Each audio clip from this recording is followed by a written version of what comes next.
Dear students, आज हम start करने जा रहे हैं लाइफ प्रोसेस। इसका हिंदी मीनिंग है जैव प्रक्रम। जैसा कि पिछले कक्षा में हम पढ़ चुके हैं कि जीवों की जो स्ट्रक्चर होती है वो वेल ऑर्गेनाइज्ड होती है, यानी सुसंगठित होती है उसकी संरचना। उनमें उत्तक होते हैं, उत्तक में कोशिका होते हैं यानी टिश्यू होते हैं, और टिश्यू में सेल होते हैं, और सेल जो है के अंदर स्मॉल कंपोनेंट होते हैं यानी छोटे छोटे घटक होते हैं। कोशिका के अंदर छोटे छोटे घटक होते हैं, और ये घटक दैट इज़ कंपोनेंट समय के साथ साथ डिकम्पोज होने लगता है यानी विघटित होने लगता है, और अगर इसकी मरम्मत ना हो तो जीवन जल्दी समाप्त हो जाएगा। और इसीलिए जीवों को शरीर की मरम्मत तथा अनुरक्षण दैट मीन्स रिपेयर और मेंटेनेंस की ज़रूरत होगी।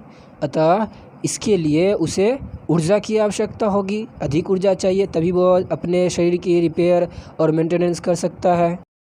अतः हम कह सकते हैं वे सभी प्रक्रम जो सम्मिलित रूप से अनुरक्षण का कार्य करते हैं जैव प्रक्रम कहलाते हैं।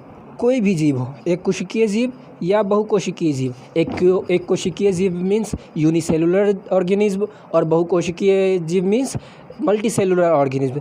अब ये क्या है? यूनिसेलुलर ऑर्गेनिज्म वैसा ऑर्गेनिज्म है दैट मीन्स कि एक कोशिकीय जीव वैसा जीव है जो केवल और केवल एक ही सेल से बना हुआ हो, और जबकि बहुकोशिकीय जीव क्या है? जो एक सेल से अधिक सेल से बना हुआ हो। इन दोनों जीवों को मेंटेनेंस की ज़रूरत होती है, यानी उसके से जो सेल के जो कंपोनेंट होते हैं उसकी रिपेयरिंग के लिए उसे ज़रूरत होती है। किस चीज़ की? तो एनर्जी यानी ऊर्जा की। और ये ऊर्जा हम बाहर से भोजन के तौर पे प्राप्त करते हैं। कोई भी जीव भोजन के तौर पे इसे बाहर से प्राप्त करता है। इस ऊर्जा के स्रोत यानी कि भोजन को शरीर के अंदर लेने के प्रक्रम को हम पोषण कहते हैं। जैसे कि बहुत से ऐसे जीव हैं जो बाहरी स्रोत से ऑक्सीजन प्रयुक्त करते हैं यानी ग्रहण करते हैं यानी कंज्यूम करते हैं, और ज़रूरत के हिसाब से वो खाद्य स्रोत का विघटन में उसका उपयोग करते हैं। इस प्रोसेस को श्वसन कहते हैं। यानी कि कोई भी ऑर्गेनिज्म बाहर से ऑक्सीजन कंज्यूम करके उस ऑक्सीजन को ब्रेक डाउन करके फूड सोर्स के रूप में वो इस्तेमाल करते हैं यानी यूज़ करते हैं, उसे हम क्या बोलेंगे? श्वसन कहते हैं। अब बहुकोशिकीय जीव ऑक्सीजन और भोजन की ज़रूरत होता है, तब बहुकोशिकीय जीव में जो ऑक्सीजन और भोजन का जो अंतर्ग्रहण होगा यानी कि एब्जॉर्प्शन होगा वो किसी खास अंगों द्वारा ही होता है। लेकिन उसे ज़रूरत कहाँ कहाँ होती है? शरीर के सभी भागों की उसकी ज़रूरत होती है। इस स्थिति में क्या होता है? भोजन और ऑक्सीजन एक स्थान से दूसरे स्थान तक ले जाने के लिए एक खास वहन तंत्र की आवश्यकता होती है। अब बात करें हम सिंगल सेल का यानी कि यूनिसेलुलर का, तो उसमें क्या होता है कि वो पर्यावरण के संपर्क में रहता है जहाँ उसे भोजन और ऑक्सीजन दोनों मिल सके। अब बात करते हैं उत्सर्जन की। जब कोई भी ऊर्जा प्राप्त करने के लिए ऑर्गेनिज्म यानी कि जीव भोजन और ऑक्सीजन को अंतर्ग्रहण करता है यानी कि एब्जॉर्ब करता है यानी शरीर के अंदर लेता है, तो उसमें कुछ ऐसे भी पदार्थ मौजूद होते हैं जो शरीर के लिए बहुत हानिकारक होता है, जिसको अगर शरीर के बाहर ना निकाला जाए तो हमारे शरीर को नुकसान पहुंचाएगा। इसीलिए इसे निकालना बहुत ज़रूरी होता है। इस बेकार पदार्थ को शरीर से बाहर निकालने की प्रक्रिया को हम उत्सर्जन कहते हैं। जैसे कि हम सांस लेते हैं, तो सांस लेते हैं तो उसमें बहुत सारे ऐसे गैस होते हैं या फिर ऐसे अणु होते हैं या फिर ऐसे बहुत सारे होते हैं जो हमारे शरीर को बहुत घातक पहुंचाने वाले होते हैं।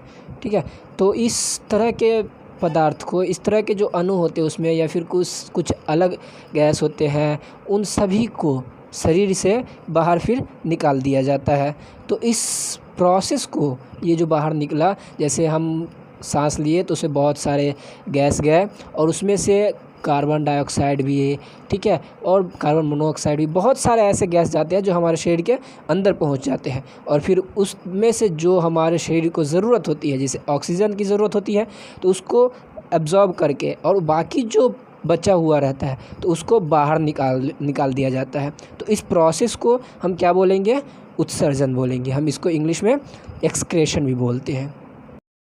अब बात करते हैं, जैसे हम पानी पीते हैं तो पानी बहुत सारा पीते हैं और यूरिन के फॉर्म में निकालते हैं उसे, तो बहुत कम अमाउंट में निकालते हैं, लेकिन उसे निकालते हैं। तो एक बात आती है सामने कि जो हमें ज़रूरत भी होती है वो निकालते हैं। मतलब ये कि हम पानी पीते हैं तो पानी की हमें ज़रूरत होती है, तो वो हमें बाहर भी निकालते हैं, यानी कि बेकार पदार्थ में। तो क्यों निकालते हैं? क्योंकि जब हम पानी पीते हैं तो हमें जितना ज़रूरत होती है उससे ज़्यादा भी पी लेते हैं।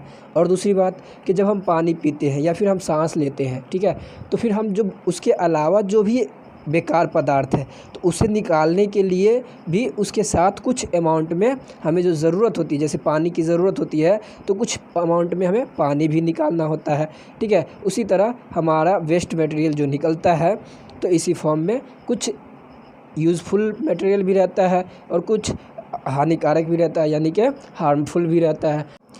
तो अब तक हमने पढ़ा उत्सर्जन यानी कि एक्सक्रेशन, श्वसन यानी कि रिस्पायरेशन, पोषण यानी कि न्यूट्रिशन और जैव प्रक्रम।